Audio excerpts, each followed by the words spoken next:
तो मैंने एक कैंपेन भी शुरू किया, एक पेड़ शहीदों के नाम, जिसके तहत हर महीने की 19 से 25 तारीख को हम शहीदों के नाम पे पौधारोपण करते हैं। पढ़ाई भी कर रहे हैं, साथ ही साथ इतने कुछ जो चीज़ें हैं उसमें भी इन्वॉल्व रह रहे हैं, बहुत एक्टिव तरीके से इन्वॉल्व रह रहे हैं और बहुत अच्छा कर पा रहे हैं। तो ये कैसे मैनेज कर पा रहे थे? आपको पढ़ाई भी करना है, साथ में ये भी करना है, कैसे हो पा रहा है? ये बहुत इवेंट भी ऑर्गेनाइज कराने जा रहे हैं, युवा पंचायत।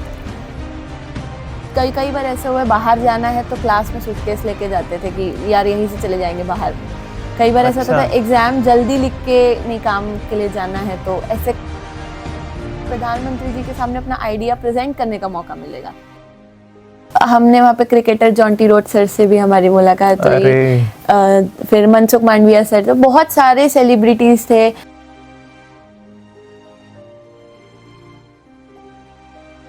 तो स्वागत है आपका हमारे एक और नए वीडियो में।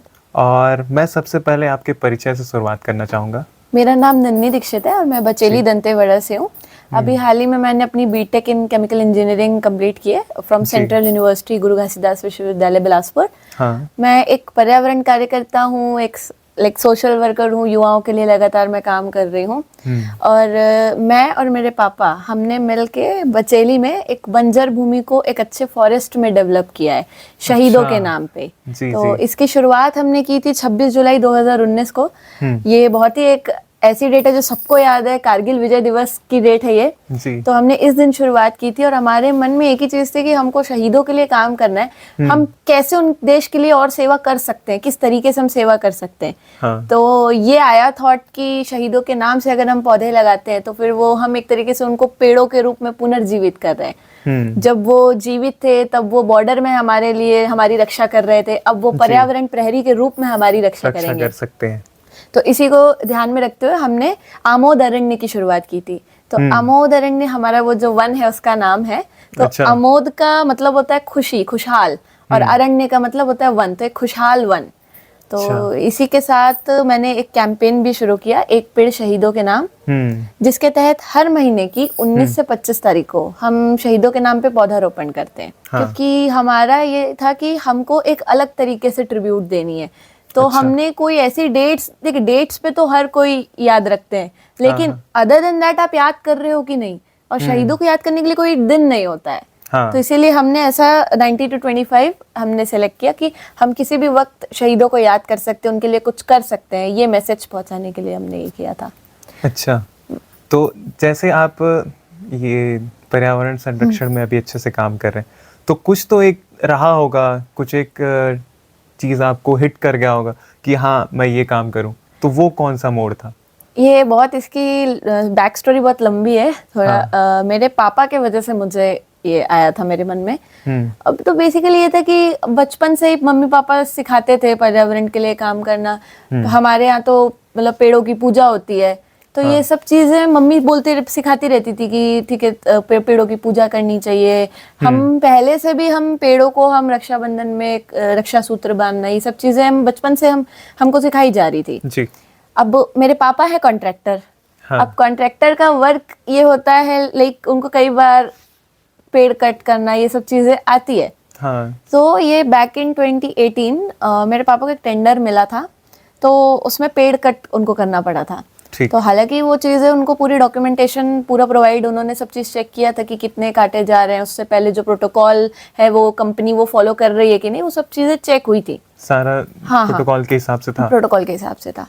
बट ये जब पापा ने उनको जब काटा तो वो उस रात जब घर आके, वो शाम में थे एंड आके बैठे थे, वो शांत थे। वो कुछ ऐसे आते तो जनरली हम लोग से बात करते थे, वो बड़े शांत बैठे थे।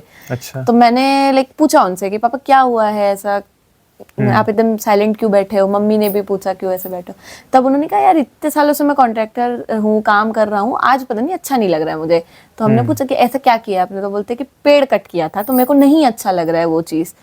अब फिर हम लोग समझ नहीं पा रहे थे क्या करें। वो सैड बैठे थे, उनको भी नहीं समझ आ रहा था क्या करूँ यार, गिल्ट नहीं जा रहा है। तो हमने डिसाइड किया म्यूचुअली, हम लोग आपस में डिस्कशन कर रहे थे। तो मैंने एक चीज बोली पापा को, पापा इंसान से गलती हो जाती है, हर इंसान से अनजाने में कभी ना कभी कोई ना कोई गलती हुई है। आप अगर उसको, आज आपको गिल्ट हो रहा है, अगर आप उसको अभी रियलाइज कर ले रहे हो तो फिर आप उसके लिए कुछ कर सकते हो खुद से, तो फिर वो ज्यादा बेटर रहेगा। हाँ। तो उस दिन पापा ने डिसाइड किया कि यार अगर काटे हैं तो उससे ज्यादा लगाएंगे, एक जंगल ही खड़ा करेंगे अब सीधा। अच्छा। हाँ, तो इसी वजह से आमोद अरण्य हाँ, आमोद अरण्य स्टार्ट हुआ। और मतलब मैं उस टाइम पे मेरा 11th 12th चल रहा था, तो उस वजह से मैं जितना सब, मेरे पास फोन भी नहीं था, मुझे फोन मेरे 12th के बाद मिला है, कॉलेज जाने से पहले। अच्छा। तो मेरे लिए ये हो गया था कि उस टाइम पे मैं पेड़ लगाने से सहयोग करती थी पापा का। मैं उनका जो भी लाइक कौन से पेड़ लगाने, जो रिसर्च वर्क बेसिक होता है कि ऐसे कर सकते हैं, क्योंकि हम बंजर भूमि पे हम पौधारोपण कर रहे हैं, तो बंजर भूमि को किस तरीके से टैकल करें हम। तो ये सब रिसर्च वर्क में मैं उनकी हेल्प करती थी। जब कोरोना आया एंड लॉकडाउन हुआ, हम घर में थे सब, तब न्यूज वगैरह देखते थे, तो न्यूज वगैरह में उसमें ये चीज आ रही थी कि नदियां साफ हो रही हैं, वातावरण शुद्ध हो रहा है। तो मेरे को एक चीज बहुत स्ट्राइक की कि जब हम मनुष्य घर में हैं तब पर्यावरण सुधर रहा है। अच्छा। ये तो बहुत बड़ा क्वेश्चन मार्क है। फिर ये हम मनुष्यों पे ही क्वेश्चन मार्क है ये तो फिर। तो ये चीज को देखते हुए फिर लगा कि नहीं यार, इसके लिए कुछ अच्छे से करना चाहिए, मुझे पूरा अपना योगदान देना चाहिए इसमें। तो तब मैंने और ज्यादा अच्छे से लाइक हर पापा का काम उनको आगे बढ़ाने में, लोगों तक ज्यादा से ज्यादा वो बात पहुंचाने में, ये सब सोच के फिर उनकी मैंने और अच्छे से मदद करना शुरू किया। फिर धीरे धीरे मुझे डिबेट स्पीकिंग का बहुत शौक था। पहले तो बहुत स्टेज फियर होता था, बट धीरे धीरे एक दो बार, बट मेरा एक ऐसा था कि अगर नहीं भी पसंद है लेकिन करना है, एक बार ट्राई करना है। डर लगता था, मैं लगातार 3-4 स्पीच मुझे याद है, मैं बहुत डर डर के कभी बीच में छोड़ के हटी हूँ। फिर धीरे धीरे ये हो गया, प्रैक्टिस के साथ चीजें होने लगी और फिर मैंने होने लगी। हाँ, तो फिर मैंने सोचा कि यार अगर मैं लोगों तक अपनी बात पहुंचा रही हूँ तो क्यों ना एक और तरीके से और जरियों से भी पहुंचाई जा सकती है लोगों तक बात। तो मैं मैंने ऑर्गेनाइजेशंस के साथ मैंने काम किया। अच्छा। उसके बाद मुझे लाइक पार्लियामेंट में जाने का मौका मिला। तो, अरे बढ़िया। जी, जो हमारी पुरानी वाली संसद है उसके प्राइड हॉल में। कब जाना हुआ? 2022 में, नेशनल एनवायरनमेंट यूथ पार्लियामेंट। वहाँ पे क्या किस वजह से गए थे आप? ये देखिए, इंडिया का ये पूरा पहला ऐसा NEYP था जो ऑर्गेनाइज कराया गया था। एंड वहाँ पे जाने का मौका मुझे मेरी संस्था की तरफ से मिला था, पर्यावरण संरक्षण गतिविधि। तो उसमें ये था कि हम लाइक पर्यावरण के लिए जो काम कर रहे हैं और उनके पास जो आइडियाज हैं, यूथ के पास बेसिकली जो आइडियाज है, तो वो उसको प्रेजेंट कर सकते हैं वहाँ। तो इस वजह से मौका मिला था। सो लाइक इसमें बहुत सारे स्टेजेस थे और मेरा सिलेक्शन उसमें तब हुआ था जब मैं कॉलेज में भी नहीं थी। अच्छा। मैं कॉलेज जब पास आउट हो चुके थे? स्कूल पास आउट हो चुकी थी, बट कॉलेज में ज्वाइन नहीं की थी। अच्छा। तो तब मेरा सिलेक्शन हो गया था। उससे 2022 NEYP से पहले एक चीज आई थी मेरे पास, UN क्लाइमेट चेंज अर्थ बीट चैलेंज। तो इसमें ये था कि लाइक जो हम आमोदरण बना रहे हैं उसकी हमने शॉर्ट फिल्म सबमिट की थी and out of I think 90 countries में से हमारा वीडियो फर्स्ट आया था उसमें। 19 कंट्री? 90। अरे तो वो मतलब बहुत अच्छा मुझे लगा कि लाइक अलग ही हैप्पीनेस थी उसकी कि लोगों को पसंद आ रहा है ये काम जो हम कर रहे हैं। तो वहाँ फिर मुझे एक इंटरनेशनल अवार्ड, एक कंपटीशन जीता है मैंने, अर्थ बीट चैलेंज। बढ़िया। और वो फिल्म COP26 में ग्लासगो यूनाइटेड किंगडम में शोकेस हुई थी। उसकी स्क्रीनिंग हुई थी। बढ़िया। तो ये एक चीज से ऐसे भी फिर आगे आगे बहुत मौके आने लगे। ताकि मैं और लोगों तक और युवाओं तक अपनी बात को पहुंचा सकूं, जो मेरे पापा का जो सपना है और मैसेज है वो मैं पहुंचा सकूं आगे तक। अच्छा, आप अभी बता रहे थे कि आप अभी एक पेड़ शहीदों के नाम वो कैंपेन चला रहे हैं और उसी के साथ माटी गौरव यात्रा, उसका भी नाम मैं काफी सुनता हूँ। आप तो उसके बारे में थोड़ा बताएंगे कि माटी गौरव यात्रा वो क्या है? देखिए, माटी गौरव यात्रा बेसिकली मतलब मेरे पापा जब कारगिल का वॉर हुआ था उस टाइम पे वो 24-25 के थे। तो उनको उन्होंने वो ही एक वॉर है जो उन्होंने देखा है, बिकॉज उससे पहले वाले में तो वो पैदा भी नहीं हुए थे। अच्छा। तो जब उन्होंने वो देख रहे थे तो उनको बड़ा ऐसे लग रहा था यार मैं भी सेवा करना चाहता हूँ, मैं नहीं कर पा रहा हूँ। मैं यहाँ टीवी से देख रहा हूँ बैठ के जो चीजें हो रही हैं, मैं रेडियो पे सुन रहा हूँ वहाँ कैसे हमारे जो वीर जवान है वो कैसे लड़ रहे हैं, वो क्या कर रहे हैं। तो वो सब चीजें उनको सुन के बहुत अजीब तब से उनके मन में था। और वो मुझे बचपन से ये बोलते थे बेटा देश की सेवा तुम्हें करनी है देश की सेवा। तो ये चीज उनके माइंड में थी और उनको कहीं ना कहीं वो मेरे भी अंदर वो फीड कर रहे थे ये चीज। तो माटी गौरव यात्रा का उनको इसी से आइडिया आया कि आज भी हम युद्ध जानते हैं, हम नंबर्स जानते हैं, और अगर एक दो जैसे कुछ मूवीज बन गई हैं किनके कुछ लोगों के ऊपर, तो हम कुछ खास के ऊपर मूवी बनी है तो हम सिर्फ उनके नाम जानते हैं। लेकिन बाकी लोगों का क्या?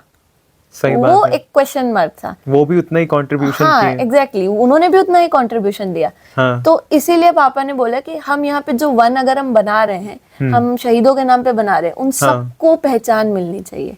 इसीलिए माटी गौरव यात्रा की शुरुआत एक की। शहीद जवान को। हाँ, एक शहीद जवान। तो वो कैसे मिलेगा? तो इसमें ये था कि मेरे मम्मी पापा अभी सितंबर 2023 में कारगिल वॉर मेमोरियल जाके वहां से मिट्टी लेके आए हैं कलश में, एक अच्छा। माटी कलश में। हाँ। और हमारा ये प्लान है कि जितने भी जो शहीद हैं उनके घर की मिट्टी जहाँ वो पैदा हुए हैं वहां की मिट्टी जन्मस्थल की, और कारगिल वॉर मेमोरियल वहां की मिट्टी से पूरा पूजन पाठ के साथ अच्छे से पूरे विधि विधान से हम एक एक पेड़ को एक एक शहीद का नाम देंगे। अच्छा। और हाँ, और इसके ऊपर लाइक हमारा अभी महाराष्ट्र के जितने भी थे हमारे, उनसे एक व्हाट्सएप ग्रुप हमारा बना है, हम कनेक्टेड है उनके साथ। उनको हमारा कॉन्सेप्ट बहुत पसंद आया है इस चीज का। उन्होंने पूरा सपोर्ट उनने किया है। ये तक बोला कि और स्टेट से हमको जो पता लगता है किसी के बारे में, उनके परिवार से हम आपको कनेक्ट कराएंगे, आप उनसे बात कीजिएगा। बढ़िया। तो ये है माटी गौरव यात्रा का मेन मिशन कि हर एक शहीद को वो सम्मान मिलना चाहिए और उनके बारे में दुनिया जाने जी। तो अभी ये कितना मतलब प्रोसेस में है? तो अभी लाइक फर्स्ट स्टेज हमारा हो चुका है, जो कि कारगिल वॉर मेमोरियल की हम मिट्टी ले आए हैं। अच्छा। और अब ये है कि सेकंड स्टेज पे अभी हमको उस माटी कलश जो हम लाए हैं उसका हम पूजन कराना चाहते हैं किसी प्रोमिनेंट पर्सनालिटी के हाथों, चाहे सीएम सर हो चाहे पीएम सर हो। तो एक प्रोमिनेंट पर्सनालिटी के हाथों हम उस माटी का पूजन कराना चाहते हैं। फिर उसके बाद हम जितने भी शहीद है उनके गृहग्राम से माटी लाने की हम यात्रा शुरू करेंगे। अभी ये स्टार्ट नहीं हुआ है, अभी स्टार्ट हो एक स्टेप हो चुका है। एक स्टेप हो चुका है। और अभी कोई अगर चीफ गेस्ट जैसे सीएम या फिर प्राइम मिनिस्टर ऐसे कुछ अगर आते हैं तो उसके बाद करें, काफी अच्छा हो। मैं तो चाहूंगा कि ऐसा ही हो और आप जैसा प्लान कर रहे हैं उसके अकॉर्डिंग होता जाए और काफी अच्छे तरीके से। हमने इसके लिए बहुत सपने देखे, लाइक कि हम पत्थर बनवा रहे हैं जिसपे उनका पूरा नेम, उनका बारे में कुछ डिटेल्स कार्व की जाएगी उसमें। बढ़िया है। प्लस एक मैं बुक भी एक लिख रही हूँ अभी इसी से रिलेटेड, जितने भी शहीद थे उनका लाइक नाम, उनके बारे में, उनका जन्म कहाँ हुआ, उनकी पढ़ाई क्या कहाँ हुई, उनके परिवार से कि उनका नेचर कैसा था, ये जो वहां जाए तो वो देख सके कि हाँ, ऐसा उसके और बारे इसकी में लाइक पूरा। ई बुक भी हम वो करवाएंगे। ई बुक इसलिए मैं बुक लिख रही हूँ हाँ। तो ताकि लोग पढ़ें उसको और जाने हमारे शहीदों के बारे में प्रॉपरली एक मिल पाए डिटेल्स अच्छे से, तो इसलिए। बढ़िया है, ऐसा ही हो जैसा आप सोच रहे हो, वो सपना और ज्यादा अच्छा तरीके से पूरा हो। अब आप बता रहे थे कि आप बहुत जगह जाके इन्वायरमेंट के बारे में बातचीत कर चुके हैं, डिबेट में आप खासकर और जान, तो वो और थोड़ा डिटेल से हमें बताएंगे कि और क्या क्या चीज़ों में आप गए हैं डिबेट कंपटीशन में, या जो भी चीज़ रहा है आपका? ये स्टार्ट हुआ था जब 2020 में, मैंने जैसे बताया पहले भी कि मैं एक पेड़ शहीदों के नाम कैंपेन चलाती हूँ। हाँ। तो मेरे को लाइक आज भी याद है 19 दिसंबर 2020 को हमने ये मुहिम शुरू करी। हाँ। 21 दिसंबर को जो हमारे पूर्व केंद्रीय मंत्री हैं प्रकाश जावड़ेकर सर, अच्छा, तो उन्होंने तारीफ की और उन्होंने ट्विटर पे, फेसबुक पे, इंस्टाग्राम पे पोस्ट किया कि 18 years old climate activist Nandini Dikshit ने प्रण लिया है कि वो हर महीने 19 से 25 ऐसे पौधे लगाएंगी शहीदों के नाम पे। इससे अच्छी कोई ट्रिब्यूट नहीं हो सकती शहीदों के लिए। तो वहां से काफी चीजें चेंज हुई बिकॉज उसके बाद लाइक डीडी न्यूज वाले अप्रोच किए थे। तो जब चीजें बढ़ने लगी, इंटरव्यूज हुए, तो लोगों तक और बात गई तो मैं और लोगों से जुड़ी। तो और लोगों से जुड़ने के बाद धीरे धीरे फिर कॉम्पिटिशन्स में पार्ट लेने लगे, तो ऐसे मेरे को मौका मिलना शुरू हुआ था। बढ़िया। तो तब तक ये था कि लोगों को ये भी नहीं पता था कि मैं एक इंटरनेशनल लेवल कंपटीशन जीत चुकी हूँ ऑलरेडी। हाँ। तो स्टार्ट हुआ था नेशनल एनवायरनमेंट यूथ पार्लियामेंट से 2022 में। वहाँ पे हमने संसद भवन में स्पीच दी। वहाँ पे मैंने अपना अमोदरण के बारे में बात रखी थी। हमारे जो ऑनरेबल स्पीकर सर है ओम बिरला सर, उनके सामने रखी थी। अच्छा, वो थे उस टाइम पे? हाँ, वो सुन रहे थे? हाँ, उन्होंने सुना। उन्होंने ये तक बोला कि सबको ऐसा प्रण लेना चाहिए कि कुछ ना कुछ वो देश की सेवा के लिए करें। ये आपको कितना टाइम मिला था वहाँ पे स्पीच का? ये स्पीच के अलावा मैंने बात की थी उनसे। स्पीच के लिए मुझे 3 मिनट मिले थे। अच्छा। एंड वो जब स्टूडेंट्स पर्सनली एक मिलना जैसे? पर्सनली नहीं, वहाँ पूरे बच्चे थे। हमारा सेशन बेसिकली सेकंड में था, हमारा बारी सेकंड सेशन में था। फर्स्ट सेशन में हम पीछे बैठे हुए थे। तो सर आए, सर बच्चों को समझा रहे थे कि देखिए आप यहाँ पे आप बोल रहे हैं, बट आप खुद भी कोशिश कीजिए, आप क्या कर रहे हैं, आप घर में अपने शुरुआत कीजिए, घर से शुरुआत कीजिए। तब मैंने हिम्मत करी, मैंने माइक अपना ऑन किया, मैंने कहा सर एक मेरी बात है, आप सुन लीजिए। और सर ने बहुत हम्बली रिप्लाई किया, आप बोलिए। उन्होंने बहुत अच्छे से वो खड़े रहे, पूरा वो बात सुने और बहुत अटेंशन, एकदम अटेंशन के साथ उन्होंने बात सुनी। बढ़िया। तो वो अलग से ही मुझे टाइम मिला था इसके लिए। काफी बढ़िया रहा जी। और फिर उसके बाद और कहाँ आपने गए? उसके बाद मैंने एक इंटरनेशनल कॉन्फ्रेंस में पार्ट लिया था, वायु सुमंगलम। तो उसमें मैं एक बीटेक की स्टूडेंट थी। मुझे तब भी पेपर प्रेजेंट करने का मौका मिला था वहाँ पे। और मैंने वहाँ पे भी जो अमोदरण हमारा है उससे रिलेटेड पूरा अच्छे से डॉक्यूमेंटेशन करके फिर उसका ही मैंने पेपर सबमिट किया था। बढ़िया है। फिर उसके बाद मुझे फिर से दोबारा नेशनल एनवायरमेंट यूथ पार्लियामेंट में जाने का मौका मिला, जो कि नागपुर विधानसभा में हुआ था। अच्छा। हाँ, तो वहाँ पे जब मैं फर्स्ट टाइम गई थी तब मैं एज एन ऑपोजिशन गई थी। सेकेंड टाइम मैं एज अ मिनिस्टर गई थी, minister of fisheries and animal husbandry. तो मैंने वहाँ पे भी आइडियाज रखे। और एक फैक्ट और है, जब मैं NEYP 2022 में गई थी, मैंने वहाँ पे एक आइडिया प्रेजेंट किया था कि जैसे जो PM आवास योजना के तहत घर बनते हैं, उसमें अगर हम सोलर पैनल्स इंस्टॉल करा दें। अच्छा। हाँ, तो वो काफी बेनिफिट होगा। आप मतलब सुझाव दिए थे? हाँ, तो वो सुझाव अभी 2024 में प्रधानमंत्री जी ने लागू करवाया था, PM सूर्य घर योजना। अरे बढ़िया जी।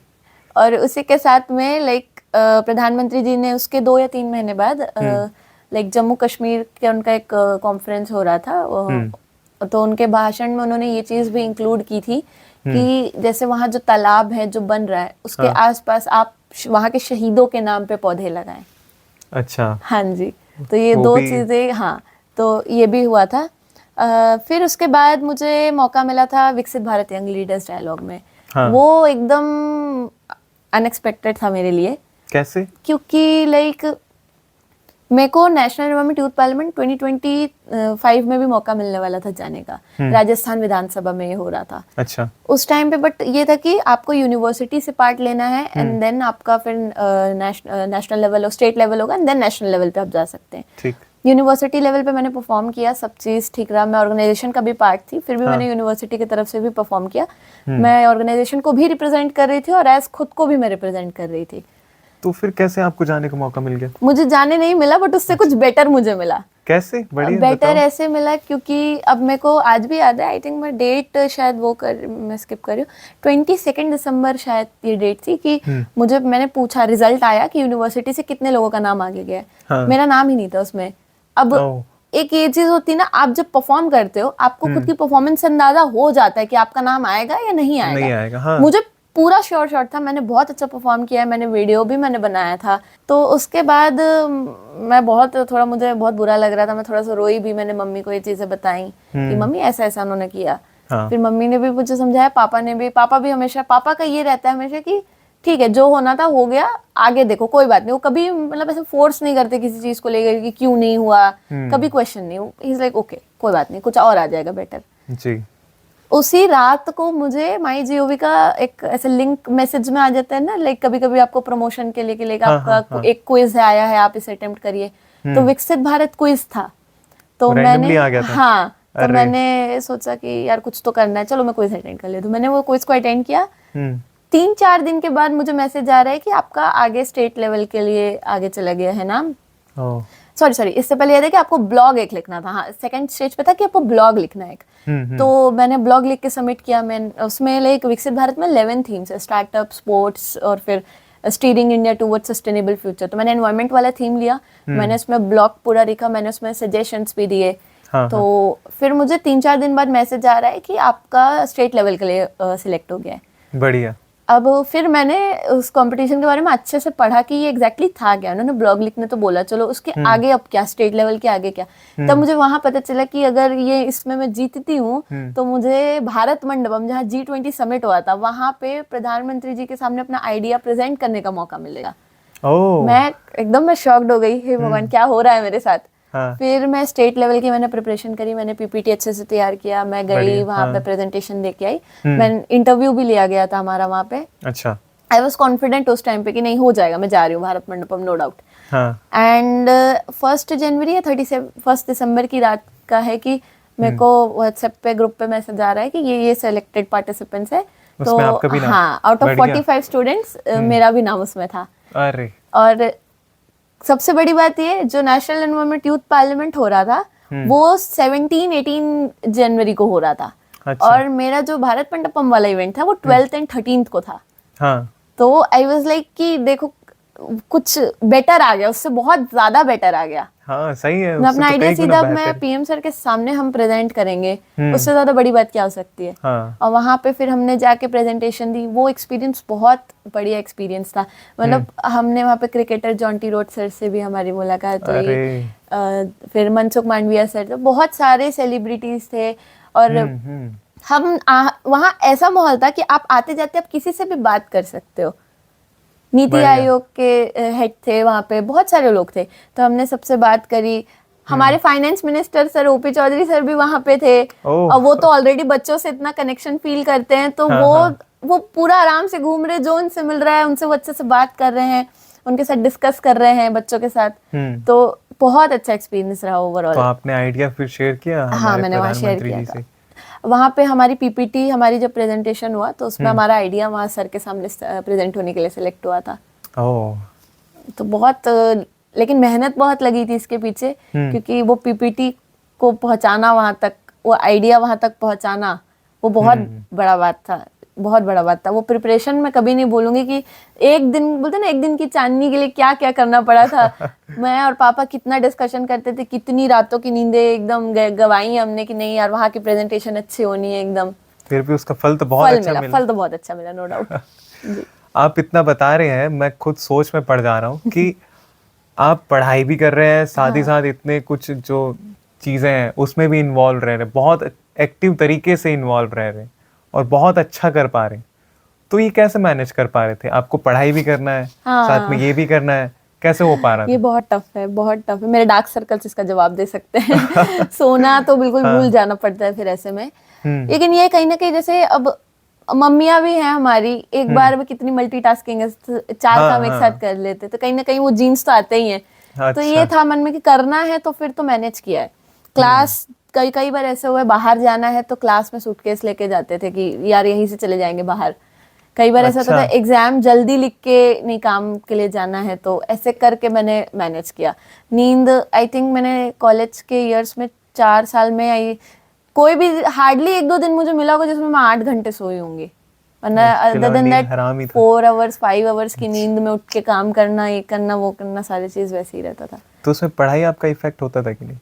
पढ़ाई तो नहीं, ऐसा तो कुछ इफेक्ट हुआ नहीं, अभी तक तो कुछ नहीं हुआ है, मैं मैनेज कर ले रही हूँ। बढ़िया है। और ये मैं कैच जल्दी कर लेती हूँ चीजें। ये कहो मम्मी की आदत, तो बोलेंगे क्या मम्मी बचपन में याद करो, लिख लिख के याद करो, बहुत सारी टेक्निक्स जो है वो सारी चीजें आज भी काम आती हैं मुझे। ये अभी आप जैसे हायर एजुकेशन के लिए भी आप सोच रहे हैं, या फिर अभी बीटेक जैसे कर चुके हैं तो फिर अब सीधा इसी में इन्वायरमेंट के हायर एजुकेशन के लिए सोच तो मैं रही हूँ, लेकिन एज सेट कि मैं दोनों काम एक साथ में मैनेज कर रही थी, तो ये भी कह सकते हैं कि हाँ अभी फिलहाल मैं एनवायरमेंट के लिए काम करते करते, यूथ के लिए काम करते करते हायर एजुकेशन भी मैं परस्यू करूँगी फिर। तो इसके बाद अब आपका फ्यूचर प्लान्स क्या है जो आप सोच रहे हैं? क्योंकि आपका तो अब पढ़ाई ऑलमोस्ट हो गया है, फिर अभी आप इसके बाद और क्या आगे बढ़ना चाह रहे हैं? अभी फ्यूचर प्लान्स में मैं, जैसे कि अभी मैं यहीं पे हूँ तो मेरे को युवाओं के लिए और काम करना है। हम एक इवेंट भी ऑर्गेनाइज कराने जा रहे हैं, युवा पंचायत। तो अच्छा, हाँ ये मैं काफी सुन रहा था, ये क्या है युवा पंचायत? ये बेसिकली एक ऐसा, हम लोग एक पंचायत फॉर्म में हम एक डिबेट कराने जा रहे हैं। डिस्ट्रिक्ट एसोसिएशन का उसमें बहुत हमको सपोर्ट मिला है, डिस्ट्रिक्ट की तरफ से, एडमिनिस्ट्रेशन की तरफ से हमको बहुत सपोर्ट मिला है इसमें। तो ये 3 स्टेजेस में होगा। फर्स्ट स्टेज में ये कि हमारे पास गूगल फॉर्म हम शेयर करेंगे, जो इंटरेस्टेड बच्चे हैं वो पार्ट लेंगे, तो हमारे पास एक लिस्ट आ जाएगी पार्टिसिपेंट्स की। ठीक। सेकंड स्टेज में हम उनकी ट्रेनिंग कराएंगे। ये कहाँ के बच्चे होंगे? दंतेवाड़ा के बच्चे। नहीं, मतलब कॉलेज के? हाँ, कॉलेज के बच्चे होंगे, एंड या फिर स्कूल के बच्चे भी हो सकते हैं, अगर वो 18 to 25 के एज क्राइटेरिया में आ रहे हैं। अच्छा, एज क्राइटेरिया मैटर करता है अभी। 18 से 25 के बीच में आ रहे हैं तो वो भर सकते हैं। ठीक ठीक। तो इट्स लाइक कि फिर उनकी ट्रेनिंग होगी। ट्रेनिंग में हम उनको बहुत सारी, सिर्फ नॉर्मल ट्रेनिंग नहीं कि आपको बोलना कैसे है, नहीं, हम उनसे ग्राउंड वर्क भी हम कराएंगे। फॉर एग्जाम्पल हम उनको टास्क हम दे रहे हैं, हम उनको टास्क देंगे कि आप कहीं अपने आसपास के कोई तालाब या कहीं पे भी आप श्रमदान करिए जाके सफाई के लिए, या इनिशिएट कीजिए कि आप लोगों को जोड़ के चलिए आप लोगों ने जोड़ के लोगों को एक गली ही साफ की। तो इस तरीके के टास्क। देन एक आप पौधा लगाइए और आपने उस पौधे को क्यों लगाया है और आपने यही पर्टिकुलर प्लांट क्यों चूज किया है, अच्छा। तो ऐसे कुछ कुछ ऐसे टास्क जो इससे क्या होगा, एक तो जो युवा यहाँ पे आके अपने आइडियाज प्रेजेंट करेगा, वो तो एक अलग पार्ट है कि वो अपनी वॉइस को भी लोगों तक पहुंचा रहा है, हाँ। प्लस वो ग्राउंड वर्क करके वहां तक आया होगा, जिसने अच्छा। जमीनी तौर पे काम किया है वो वहां पे आके फिर अपने आइडियाज को अच्छे से प्रेजेंट करेगा। तो ये हम दोनों तरफ से हम इम्पैक्ट जमाना चाह रहे हैं, एक तो ग्राउंड लेवल पे भी इम्पैक्ट जमे और सोशल लेवल पे भी हम इम्पैक्ट जमा पाए। अच्छा। फिर थर्ड स्टेज में ये होगा कि वो जो बच्चे हमारे जितने भी बच्चे पूरे टास्क को कंप्लीट कर लेंगे, उनको उसमें से हम टॉप 30 to 35 बच्चे हम सिलेक्ट करेंगे। वो मेन डे पे अभी हमने टेंटेटिव 10 सितंबर सोचा है, हाँ। ये मे बी ये शिफ्ट होगा आगे और तो वो यहाँ पे हॉल में अच्छे से अपनी प्रेजेंटेशन देंगे और फिर उसमें से विजेता रहेगा। So it's basically like speaker रहेगा, एक deputy speaker, opposition and ruling party. हाँ, एक वैसा एनवायरनमेंट बनाएंगे। बढ़िया है। तो उससे और ज़्यादा हमारे जो यहाँ के बच्चे हैं और आगे बढ़ सकते हैं, जैसे कि आप डिबेट कंपटीशन हो गया या फिर पार्लियामेंट में जैसा आप स्पीच देने जा रहे हो, शायद और भी बच्चे हमारे यहाँ से निकले Exactly. और यहाँ दंतेवाड़ा का नाम और अच्छे से रोशन कर पाए। जी बिल्कुल। तो अब मैं आपसे आमोदरण्य के बारे में ही बात करना चाहूँगा कि आप वहाँ पे बहुत सारे प्लांट्स लगा रहे हैं, तो उसमें कैसे कैसे प्लांट्स लगाते हैं? हमने अब तक 1500 अराउंड प्लांट्स हमने लगाए हैं। 1500? हाँ, बिकॉज वो जैसे मैंने पहले भी कहा कि वो एक बंजर भूमि है। हाँ। तो बंजर भूमि में अगर आप अचानक से, हम नहीं चाहते थे कि हाँ वो शहीदों के नाम पे हम लगा रहे हैं ना, तो ये नहीं था मेरे अंदर बिल्कुल भी कि एक भी पेड़ मर जाए, हम नहीं चाहते थे, सारे पेड़ सर्वाइव करें। आपको एक फैक्ट बताती हूँ, फॉरेस्ट फायर लगा था वहां पे, आग पकड़ी थी, फिर भी वो जितने हमारे आई थिंक 50 से 60 पेड़ डैमेज हुए थे, लेकिन तब भी कोई भी पौधा मरा नहीं। हमने प्रॉपरली उसका ध्यान रखा और ट्रीटमेंट किया, और फिर वो प्लांट्स और अच्छे से बढ़ गए और अभी और ज्यादा एक अच्छे पेड़ में भी कन्वर्ट हो गए वो, लेकिन एक भी पौधा आमोदरण में आज तक मरा नहीं है। क्योंकि वो तो आपका मेन है ना, तो उसमें जी। आप जैसे कर रहे हैं, मैं एक चीज यही पूछना चाह रहा हूँ साथ ही में कि उसी से आपको प्रेरणा मिला कि आप और आगे बढ़ सके। जी। तो उसमें आपका और आपके फैमिली का तो योगदान है, और किस तरीके से योगदान है आपके पापा का, आपका और आपके मम्मी का, और साथ ही और कौन कौन इन्वॉल्व रहे हैं जो कि इसमें आपकी मुहिम के साथ जुड़े? देखिए, पापा और मम्मी का तो ये है कि सर्वे सर्वा तो वही है। पापा का ही दिमाग था इसमें, आइडिया था, उनको था कि कुछ करना है। डिस्कशन से फिर बात निकला कि चलिए ऐसा कुछ हम कर सकते हैं। तो मम्मी पापा ने लाइक चाहे आउटकम नेगेटिव आए पॉजिटिव आए, उन्होंने कभी ये नहीं सोचा कि लाइक हम क्रिटिसाइज करें या हम ये बोलें कि क्यों ये काम कर रहे हो, छोड़ दो, क्या डिबेट, ये वो कुछ नहीं। उन्होंने हमेशा सपोर्ट किया। और बचेली में भी बहुत सारे मेरे भैया और अंकल हैं जिन्होंने सबने बहुत सपोर्ट किया वहाँ पे। अच्छा। सब आज भी ऐसा होता है कि लाइक आमोदरण ऐसा हो गया, अब सीधे कॉल आता है, अरे आज इसका बर्थडे है मेरी बेटी का, मैं वहाँ पे लगा रहा हूँ पौधा, सीधा। अब ऐसा हो गया, इतना हम लोगों तक पहुंचा चुके हैं अपनी बात को, लोगों में इतना अवेयरनेस हो गया। लोग अब वहाँ पे खुद जाके और पेड़ पौधे लगाने में इंटरेस्टेड हो चुके हैं। तो वहाँ पे और कौन कौन चीज, मतलब जो मेन इम्पोर्टेंट पर्संस जो हैं वो आए हो? वीआईपी जैसे आए हुए कोई? एसपी सर आए हैं। अच्छा। और स्टूडेंट्स आए हैं एनसीसी के, and then schools, I think जितने भी बचेली में स्कूल्स हैं, तीनों स्कूल्स आ चुके हैं। एंड उसके अलावा हमने छोटे बच्चों से भी हमने करवाया है, ये प्लांटेशन करवाया, एलकेजी यूकेजी वाले बच्चों को भी हमने इन्वॉल्व किया है इसमें। साथ ही में सीआईएसएफ कमांडेंट सर हमारे पास आए थे। अच्छा। तो वो एक लिस्ट लेके आए थे 10-11 सोल्जर्स की, कि इनका डेथ हुआ था सीआईएसएफ में। तो उनके नाम से उन्होंने एक बोर्ड भी वो बनवा के लाए, बोर्ड लगा हुआ है वीर शहीद के नाम से। और अच्छा। हाँ, और उन्होंने अप्रोच किया कि हम आपको और लिस्ट हम देंगे, आप उनके परिवार से भी बात कीजिए। हमने वो 11 लोगों के परिवार से भी बात करी और फिर हमने उनके नाम से वहाँ पे पौधे लगाए। उनको भी बहुत अच्छा लगा ये चीज़ सुन के। मैंने बीच में एक सीरीज जैसा हम शुरू कर रहे थे कि हम जिसके नाम पे लगा रहे हैं, और जो वो 9 लोग थे उनके नाम पे लगा के उनके बारे में स्टोरी उनकी फोटो के साथ हमने शेयर भी की थी। अच्छा, आप अभी बता रहे थे कि उस जगह में और कुछ ऐसा कुछ बनाना चाहते हैं कि वो टूरिस्ट प्लेस बन जाए। हाँ। लोगों के लिए, तो वो किस तरीके से आप आगे फ्यूचर सोच रहे हैं? देखिए, बात ये था कि लाइक वो जैसे मैंने बोला बंजर भूमि थी, वहाँ पे 50-60 सालों से एक घास का तिनका भी नहीं था, अब वहाँ पे पूरा एक फॉरेस्ट है। तो हमने ये सोचा है कि अभी हम वहाँ पे फलदार हर तरीके के पेड़ आपको वहाँ मिलेंगे। वहाँ पे आपको करंज मिलेगा, पीपल मिलेगा, नीम मिलेगा, सीताफल, रामफल, चंदन भी आपको वहाँ मिलेगा। हाँ, कटहल, जामुन, जाम, बहुत सारे, काजू। अच्छा। हाँ, बहुत सारे वहाँ पे हर तरीके के हमने पेड़ लगाए। अब हमने ये सोचा इसको आगे हम और एक्सपैंड करेंगे। तो एक्सपेंशन में ये है सबसे पहले कि हम आयुर्वेदिक प्लांट्स, हम उसका एक अलग से पाथवे हम बीच में बनाएंगे। अच्छा, आयुर्वेदिक जो भी प्लांट्स है वो सब लगाने वाले। हाँ, अच्छा, ठीक, बढ़िया है। प्लस हम वहाँ पे लाइक लोगों को वॉक करने के लिए, जैसे बूढ़े लोग हैं, घास पे चलना अच्छा होता है, तो ऐसा एक वहाँ पे एक हम सेटअप करेंगे कि लोग वॉक कर सकते हैं। एक ऑक्सीजन हब जैसा बनाएंगे जहाँ पे आके लोगों को बहुत अच्छा लगे, सुकून मिले। एक छोटा सा हम कैफे सोच रहे हैं, उसमें हम वहीं पे खोलेंगे, जिसमें जो प्रोड्यूस होगा, जो खाना बनेगा जिस प्रोड्यूस से, वो वहीं पे हम लगाएंगे और वहीं से वो निकलेंगे। अच्छा। और हाँ, वो सीधा ऐसा होगा, आप खेत में गए, आपने सब्जियां निकाली, पूरे हर्बल। हाँ, एकदम हर्बल और फ्रेश आपने का बनाया और फिर आप सर्व करे। तो ऐसा ऐसे करके हमको, फिर हमने सोचा है बीच में हम एक फाउंटेन भी हम लगाएंगे वहाँ पे। ऐसे एक बहुत अच्छा प्रोजेक्ट लेआउट बना हुआ है हमारा।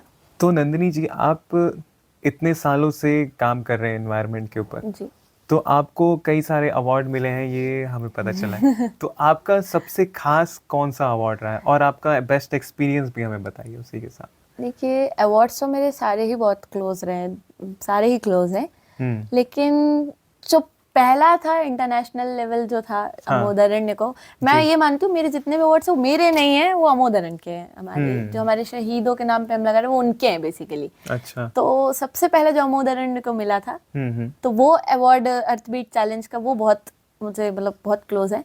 उसके बाद अभी रिसेंटली मुझे मिला है Earth Care award, young climate champion का। अच्छा। जो कि टाइम्स ऑफ इंडिया और जिंदल स्टील ग्रुप्स के तरफ से दिया गया है। अच्छा। तो वो बेसिकली अगर एक एनवायरमेंटलिस्ट को एक अवार्ड अगर मिल सकता है सबसे बड़े लेवल का, तो वो ये अवार्ड है, नेशनल लेवल अवार्ड।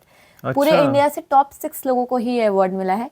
और मुझे इस साल इनका ये 12th एडिशन था और इसमें मुझे बायोडाइवर्सिटी कंजर्वेशन के लिए ये अवार्ड दिया गया था।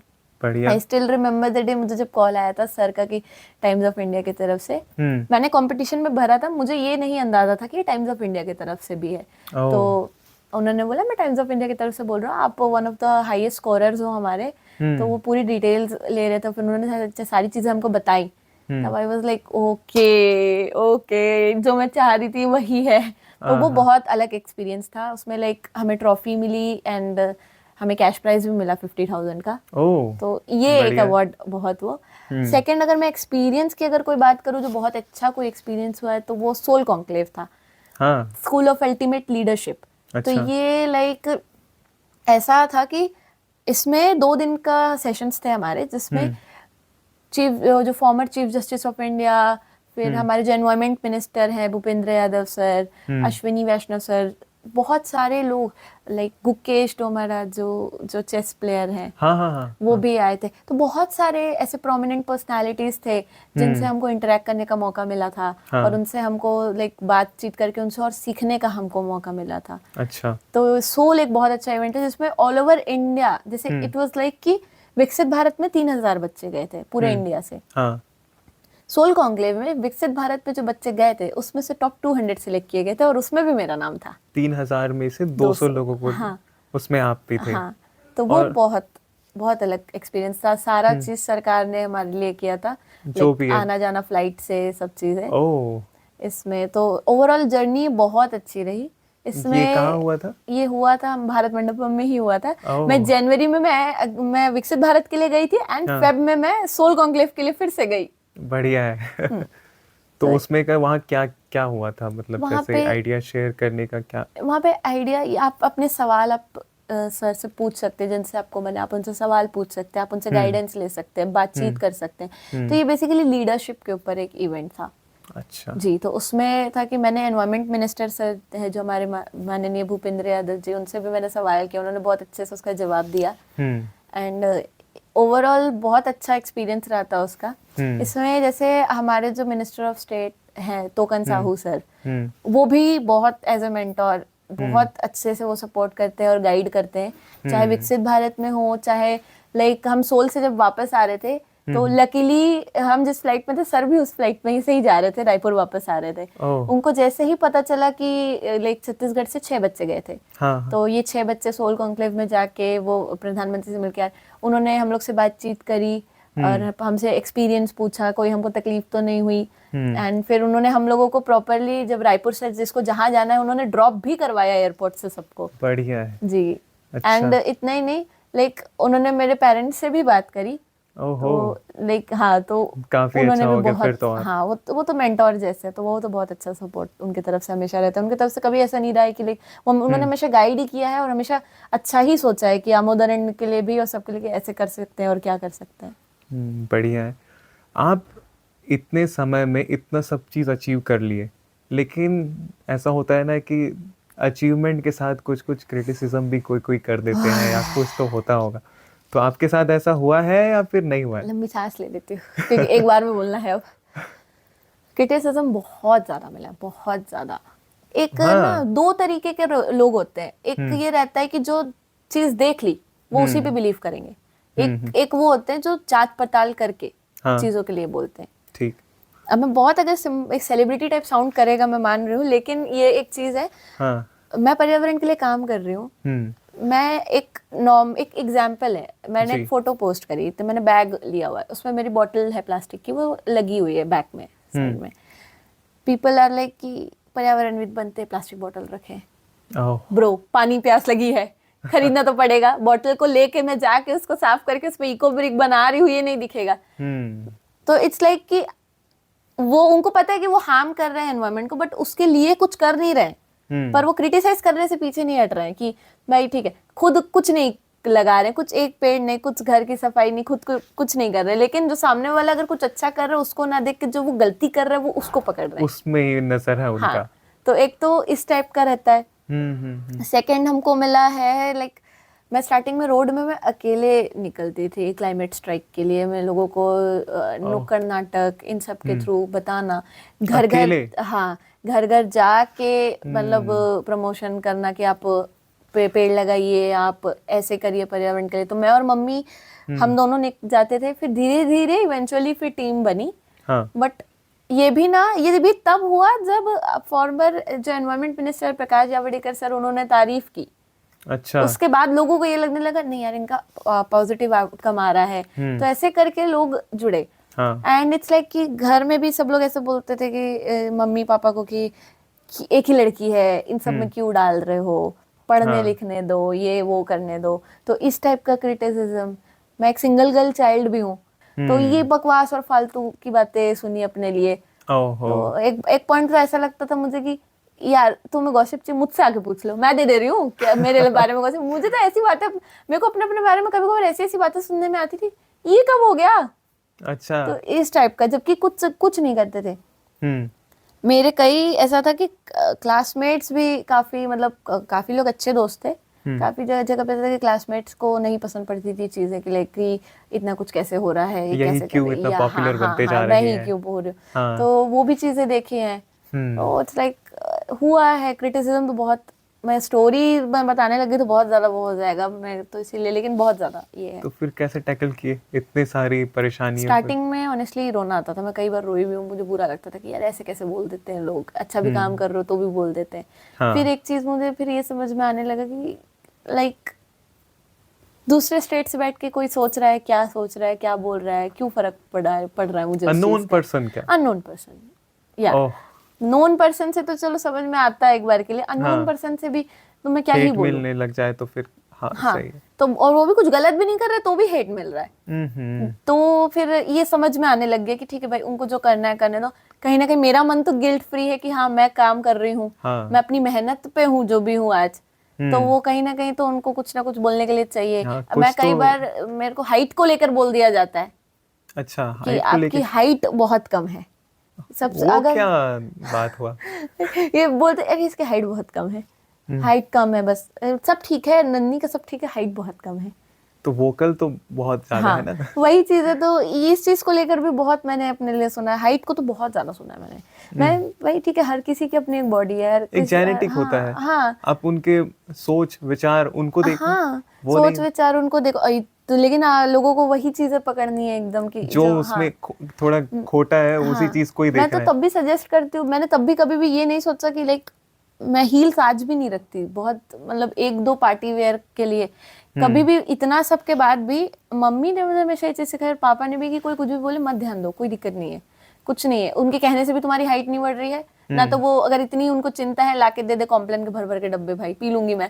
क्या क्यों क्यों बोल क्यों रहे हो भाई तुम ऐसा। तो मैंने इसके बावजूद भी एक चीज माइंड में कभी भी मैंने ये नहीं सोचा कि हील्स मेरी जरूरत है कि यार मुझे पहनना पड़ेगा, मन करेगा तो, वरना बोलो तुम छोटी हो, मैं बोलते रहो ठीक है, काम बड़े हैं। तो ये सोच के रहता है, तो ये सब चीजें सोचने लगे जैसे कि यार उनको जो बोलना है वो तो वो बोलेंगे ही, मेरा भी मुंह है, मैं भी कुछ भी बोलूंगी, उनका ये मुंह तो नहीं बंद करा सकते हैं। आप अपना काम करो, उनको और मौका मिल रहा है बोलने का, दे दो मौका, बोलो। आप अपना काम करते जाओ, हाँ, दूसरे exactly. कुछ तो लोग कहेंगे, लोगों तो का काम है कहना। यही गाना इसलिए शायद बहुत अच्छे तरीके से लोगों ने सुना है और जान रहे हैं। तो हमें भी जो अच्छा काम कर रहे हैं तो लोग क्रिटिसिज्म तो देते ही है, देते हैं, नो डाउट। आपकी अच्छाइयों को कभी नहीं देखेंगे लोग, कभी नहीं। वो फिर आपके हाँ नहीं इसमें गलत है, इसमें गलत, तुम गलत कर रहे हो, यही चीज पकड़े रहेंगे। ये तो पकड़े रहेंगे, no और वो हर किसी के साथ होता है, जो ऊंचाइयां चढ़ता है ना उसी को लोग पैरों से खींचना चाहते हैं। यही हमें लगता है, तो इसी वजह से लोग कर रहे हो। लेकिन फिर भी अगर आपके पंख लगे तो आप तो उड़ते ही जाओगे, उड़ते ही जाएंगे, एग्जैक्टली। तो और भी अच्छा है, ऐसा ही करते रहिए। मैंने और समंदर से सीखा है जीने का सलीका, चुपचाप से बहना और अपनी मस्ती में रहना। बढ़िया। मैं एक चीज और लास्ट अब यही जानना चाहूंगा कि आप हमारे युवाओं को और क्या बताना चाहेंगे, और जो भी लोग सुन रहे हैं उनको आप क्या संदेश देना चाहेंगे? एक युवाओं के लिए सबसे पहला तो संदेश ये है कि आपका जो मन है करने का, आप ये मत सोचिए कि यार अगर आपको मतलब लोग क्या बोल रहे हैं, आप अकेले भी जाना पड़ रहा है, देखिए मैं कर सकती हूँ तो आप सब कर सकते हो, कोई बड़ा बात नहीं है इसमें। तो आप अपने सपनों को पूरा करो, निकलो। अगर आपको मन है कि आपको देश के लिए कुछ करना है, आपका कुछ प्लान है, आप उसको सही चैनल के थ्रू आप कोशिश करो। कहीं एक दरवाजा बंद होगा, दो दरवाजे बंद होंगे, एक ना एक दरवाजा खुलेगा ही खुलेगा। आज नहीं हो रहा है पर एक दिन जरूर होगा। सेकंड ये कि मेरी अपील है ये पूरे देशवासियों से, जितने भी लोग ये पॉडकास्ट को देखेंगे, आप सब हो सके तो शहीदों के नाम पे एक पौधा तो लगाइए ही लगाइए। हमारा एक नारा है, मैं उसी के साथ एंड करना चाहूंगी कि शहीदों को मिले इतना सम्मान, कि शहीदों को मिले इतना सम्मान कि जीवन की हर सांस में हो उनका योगदान। बढ़िया, ये काफी अच्छा स्लोगन है आपका। ये सब कोई सुने, और ऐसा ही जितने भी दर्शक देख रहे हैं वो उनसे हम रिक्वेस्ट करना चाहेंगे कि वो भी एक पेड़ शहीदों के नाम अपने घर के आसपास या कहीं पे भी वो लगाएं, जिससे कि जो शहीद हुए हैं हमारे देश के लिए, हमारे लिए, उनको एक श्रद्धांजलि हम समर्पित कर सके। तो थैंक यू सो मच आपका हमारे पॉडकास्ट में आने के लिए, और आपसे हमने बहुत कुछ सीखा और बहुत कुछ जाना, और